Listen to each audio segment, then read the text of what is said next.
ইরানকে কাবু করতে ট্রাম্পের অ্যানাকোন্ডা কৌশল। ইরানকে হারাতে গিয়ে ট্রাম্পকে এবার বোমা ক্ষেপণাস্ত্রের বদলে অ্যানাকোন্ডা হয়ে গেলেন? না, ভয় পাওয়ার কিছু নেই। এটা কোনো নতুন অস্ত্রের নাম নয়, বরং ইরানকে সরাসরি ধ্বংস না করে ধীরে ধীরে অর্থনৈতিকভাবে চাপে ফেলার এমন এক কৌশল, যেন পালানোর পথ থাকে না এবং স্বস্তিতে শ্বাস নেওয়ার পথ ও সুযোগও থাকে না। এই কৌশলের নাম দেওয়া হয়েছে অ্যানাকোন্ডা কৌশল।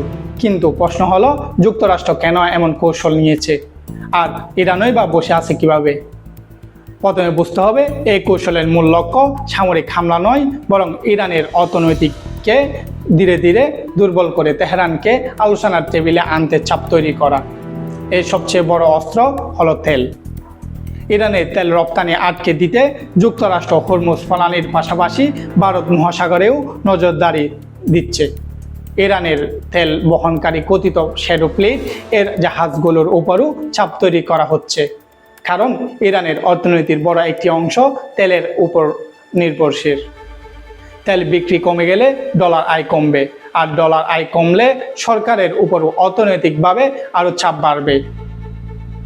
এর সঙ্গে যুক্ত হয়েছে আরেকটি অস্ত্র, নিষেধাজ্ঞা। ইরানের তেল কেনা কিছু শোধনাগার এবং দেশটির সামরিক ও ক্ষেপণাস্ত্র কর্মসূচির সঙ্গে সংশ্লিষ্ট ব্যক্তি ও প্রতিষ্ঠানের উপর নিষেধাজ্ঞা দেওয়া হচ্ছে।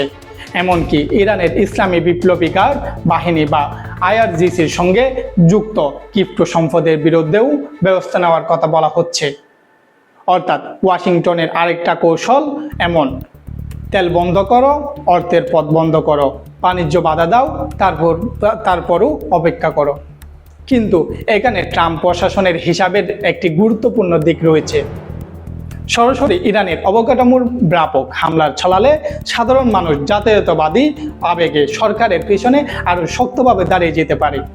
তাই অর্থনৈতিক চাপ দিয়ে ভেতর থেকে অসন্তোষ তৈরি করাই হয়তো তুলনামূলকভাবে কম ঝুঁকির পথ। কিন্তু ইরান তো আর দাবার গুটি হয়ে বসে নেই। তেহরান হরমুজ প্রণালীকে কাজে লাগিয়ে বিশ্ববাজারে জ্বালানি তেল সরবরাহ অনিশ্চয়তা তৈরি করতে পারে। তেলের দাম বাড়লে তার উপর চাপ পড়বে ইরানের উপর এবং বিশ্ব অর্থনীতির উপরও। আর এখানেই ইরানের হিসাব।